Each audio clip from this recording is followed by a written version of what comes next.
I have great relationship with the Mexican people. I have many people working for me. You can look at the job in Washington. I have many legal immigrants working for me. Many of them come from Mexico. They love me. I love them. And I'll tell you something. If I get the nomination, I'll win the Latino vote. I will win it because I'm going to create jobs. Hillary Clinton is not going to be able to create jobs. I will tell you right now. Neither is Jeb Bush going to be able to create jobs. I will create jobs, and the Latinos will have jobs that they don't have right now, and I will win that vote. All right, folks, joining us now, David Horowitz, founder of the David Horowitz Freedom Center, editor of FrontPage magazine, and author of You're Going to Be Dead One Day, a love story. David, good to talk to you again. So what's your take on Mr. Trump?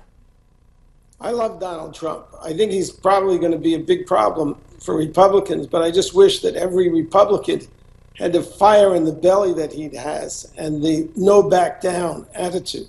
I can only think of Ann Coulter as somebody who will not back down. You know, he could have crafted the initial statement a little better. But look, people don't believe anymore in our political leaders. And I'm talking about conservatives. What conservative believes that the Republican is going to stand up and fight this? The Democrats are destroying the country. And they're not doing it at a slow pace anymore. It's pretty rapid. Where are the Republican fighters? All Republicans know how to do is to back off and dissociate themselves from anybody who comes under the attack of the left. I mean, of course, we have massive crime problem. No country in the world doesn't have borders except for America. You know, there's disease epidemics that nobody's talking about. Diseases like tuberculosis that were cured, that are rampant now because you're not testing people who come through the border.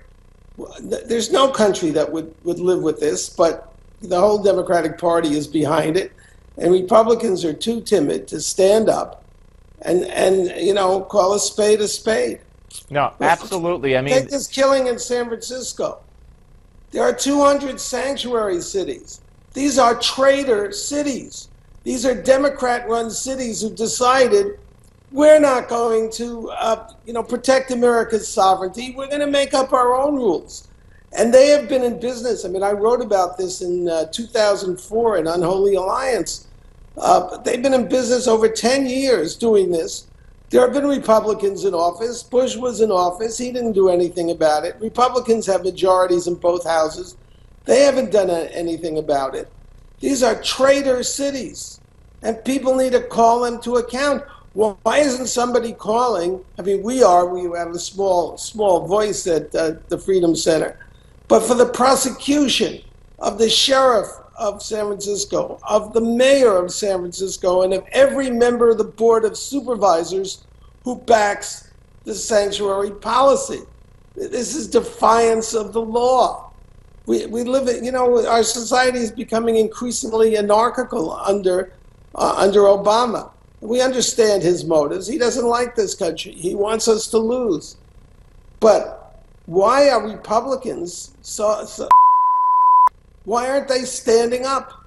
So I think what Trump is doing, he's galvanizing the base, obviously, and he's setting, you know, he's setting a standard.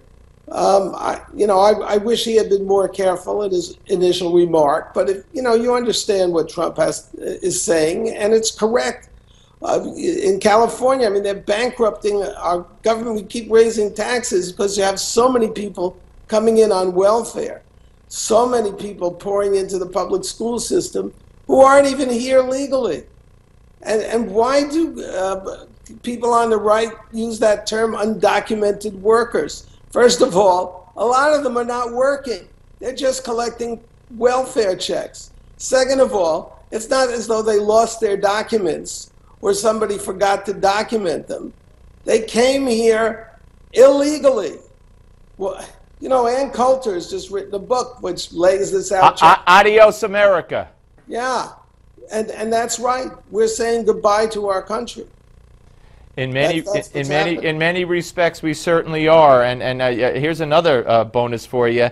On Thursday next week, Barack Obama is going to Oklahoma to visit a federal prison as part of his effort to overhaul the criminal justice system.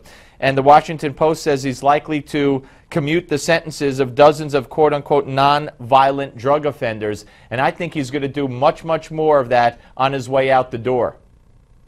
Yeah, look, the drug laws probably need to be reformed. There's too many people in jail for really minor offenses. But what Obama's doing, he's letting murderers out on the street. He's let something like 121 murders have been committed by people that he let off the hook.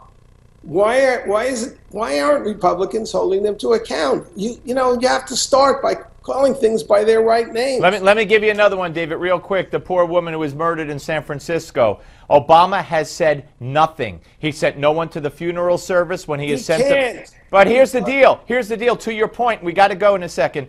Where are the Republicans coming out en masse and saying, where's the president denouncing the murder of this white woman at the hands of this Mexican immigrant? Where are they? There's Megyn Kelly and Steve Malzberg. Well, and David Horowitz. That's a good threesome there. Maybe we could do a law firm. Hey, David, great to talk to you, sir. Appreciate it. Thank you. All right, Michael Warren is next, folks. But first, Donald Trump continues to rise in the polls. Could he win the nomination? Does he have your vote? We want you to vote for your favorite candidate in the Newsmax poll. Here's what you do. You go to newsmaxpolls.com. That's newsmaxpolls.com and cast your vote. And we'll give you the results as soon as all the voting has concluded. Newsmaxpolls.com. We are coming back.